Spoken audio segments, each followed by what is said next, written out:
Kim at Paulo, nakatanggap ng regalo mula kay Miss Glenda de la Cruz. Kim Chiu mas gustong tumira sa bahay ni Paulo Avellino. Nakatanggap ng mamahaling regalo mula sa CEO ng Brilliant Skin Essentials na si Miss Glenda de la Cruz ang Hit Love Team ngayon na Kimpaw na sina Paulo Avellino at Kim Chiu.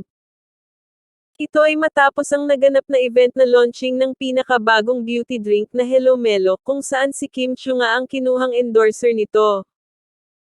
Kasama ngang umattend sa naganap na event ang iba pang mga endorser ng nasabing beauty and cosmetic brand, at isa na nga dito si Paulo Avellino. Sa inilabas na video kung saan binigyan ni Miss Glenda ang dalawa ng regalo at kitang-kita na masaya at na-appreciate ng dalawa ang regalo sa kanila. Sa video posted, makikitang binisita muna ni Miss Glenda si Paulo dala ang kanyang regalo na nakalagay sa isang paper bag. Biro pa nga ni Paulo na baka daw ginto ang laman nito dahil napakabigat. Aminado si Miss Glenda na nahirapan sila na hanapan si Paulo ng regalo, kaya in-stock nila si Paulo sa Instagram para magka-idea sila kung ano pwede nilang iregalo. Kung merong natanggap na regalo si Paulo ay dapat meron din si Kim, lalo na si Kimi ngayon ang newest endorser ng Brilliant, kaya naman magkasama sina Miss Glenda at Paulo na pinuntahan si Kim Chiu sa kanyang dressing room para ibigay ang regalo.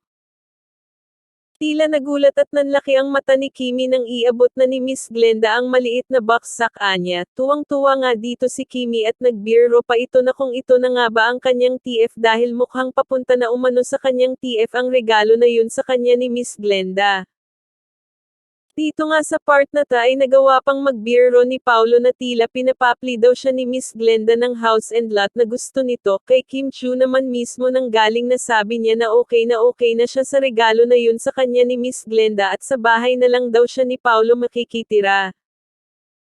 Grabeng kilig naman ba nga ang dulot nito sa mga Kimpaw fans at sinabi pa nila na madalas sa sobrang saya at excitement ng isang tao ay nadudulas ito at nasasabi ang mga katotohanan na tinatago nila.